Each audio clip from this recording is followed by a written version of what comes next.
نحمده نصلي على رسوله الكريم اما بعد فاعوذ بالله من الشیطان الرجیم بسم اللہ الرحمن الرحیم۔ محترم ناظرین و سامعین، آج کا ہمارا موضوع انتہائی اہم اور بہت ہی پیارا ہے۔ آج ہم بات کریں گے سورہ اخلاص کے فضائل کے بارے میں، وہ بھی قرآن و احادیث کی روشنی میں۔ آج کے بتائے جانے والے حقائق، آج کے بتائے جانے والے فضائل شاید ہی آپ میں سے پہلے کسی نے نہ سنے ہوں گے۔ اس سے قبل کہ ہم اپنے موضوع کی طرف بڑھیں، سب سے پہلے ہم قرآن مجید فرقان و حمید کے فضائل حدیث پاک اور خود قرآن مجید کی روشنی میں دیکھ لیتے ہیں۔ قرآن پاک کے فضائل قرآن اور احادیث کی روشنی میں بے شمار ہیں۔ قرآن مجید اللہ تعالی کا کلام ہے جو رہنمائی، نور اور ہدایت کا ذریعہ ہے۔ اس کے فضائل کو سمجھنے کے لیے قرآن اور احادیث سے چند حوالہ جات درج ذیل ہیں۔ قرآن پاک کے فضائل قرآن کی روشنی میں۔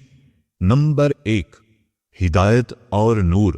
اللہ تعالی نے قرآن کو ہدایت اور روشنی قرار دیا ہے۔ الف لام را کوتبہ انزلنا الیک لتخرج الناس من الظلمات الی النور۔ یہ ایک کتاب ہے جسے ہم نے آپ پر نازل کیا تاکہ لوگوں کو اندھیروں سے نکال کر روشنی کی طرف لے آئیں۔ نمبر 2، شفا اور رحمت۔ وَنُنَزِّلُ مِنَ الْقُرْآنِ مَا هُوَ شِفَاءٌ وَرَحْمَةٌ لِلْمُؤْمِنِينَ۔ اور ہم قرآن میں وہ چیز نازل کرتے ہیں جو ایمان والوں کے لیے شفا اور رحمت ہے۔ نمبر 3، سب سے بہترین کلام۔ اللہ نزل احسن الحدیث کتب متشابہ مثانیہ۔ اللہ نے سب سے بہترین کلام نازل کیا جو ایک دوسرے سے مشابہ اور دہرائی جانے والی کتاب ہے۔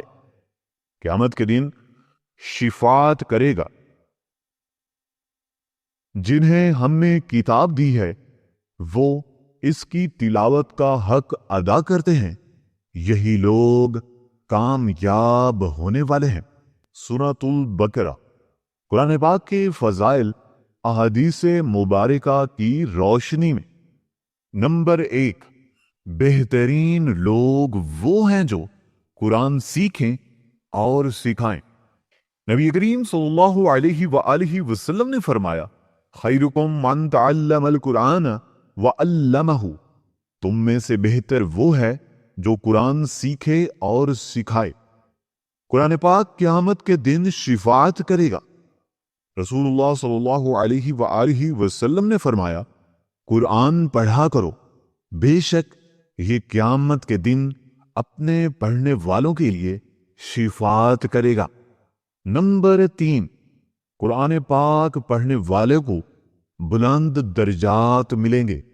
نبی کریم آقا دو عالم حضرت محمد مصطفیٰ صلی اللہ علیہ وآلہ وسلم نے فرمایا، قیامت کے دن قرآن والے سے کہا جائے گا، پڑھتے جاؤ اور بلند ہوتے جاؤ، تمہارا مقام وہ ہوگا جہاں تم آخری آیت پڑھو گے۔ نمبر 4، 2 نعمتیں جو جنت میں لے جائیں گی۔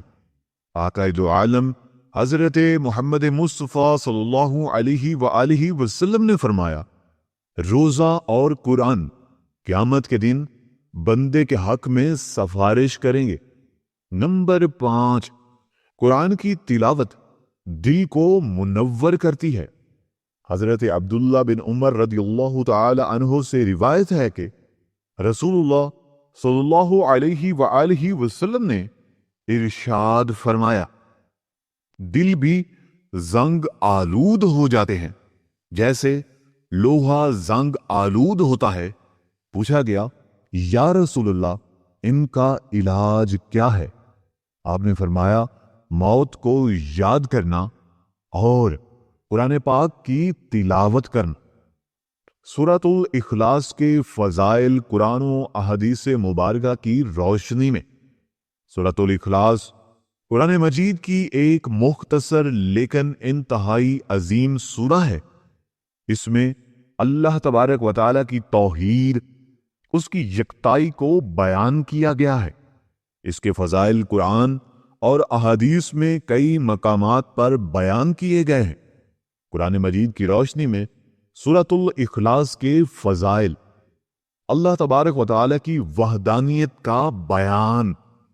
سورۃ الاخلاص میں اللہ تبارک و تعالیٰ کی ذات اور اس کی یکتائی کو واضح کیا گیا ہے۔ قل هو اللہ احد اللہ الصمد لم یلد ولم یولد ولم یکن لہ کفوا احد۔ کہو وہ اللہ ایک ہے، اللہ بے نیاز ہے، نہ اس نے کسی کو جنا ہے نہ وہ جنا گیا ہے، اور اس کا کوئی ہمسر نہیں۔ سورہ اخلاص توحید کی سب سے بڑی جامع وضاحت کرتی ہے۔ اس سورہ میں اللہ کی صفات بیان کی گئی ہیں جو شرک کی نفی کرتی ہیں اور اللہ کی وحدانیت کو ثابت کرتی ہیں۔ احادیث مبارکہ کی روشنی میں سورۃ الاخلاص کے فضائل۔ نمبر 1، سورۃ الاخلاص قرآن پاک کے 1/3 کے برابر ہے۔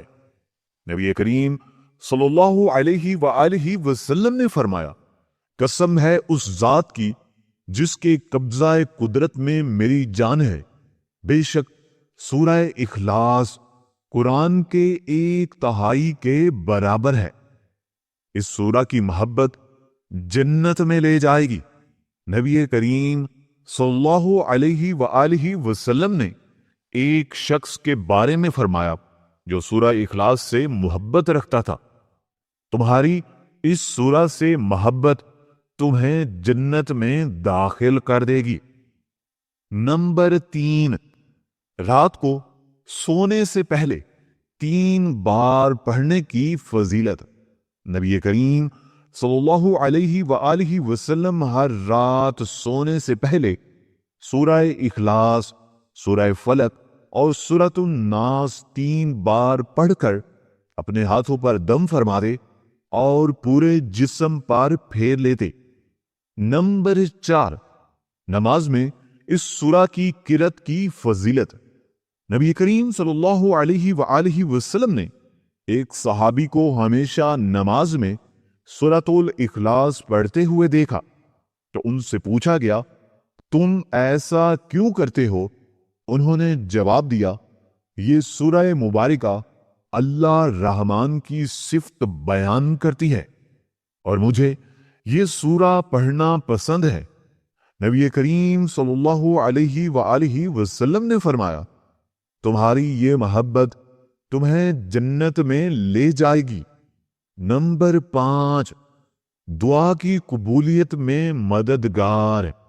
ایک مرتبہ ایک شخص نے نبی کریم صلی اللہ علیہ وآلہ وسلم کے سامنے دعا میں کہا، جس کا ترجمہ کچھ یوں ہے، تو رسول اللہ صلی اللہ علیہ وآلہ وسلم نے فرمایا، تم نے اللہ سے اس کے اس نام کے ذریعے دعا کی ہے جس کے ذریعے دعا کی جائے تو وہ قبول کرتا ہے، اور جس کے ذریعے سوال کیا جائے تو وہ عطا کرتا ہے۔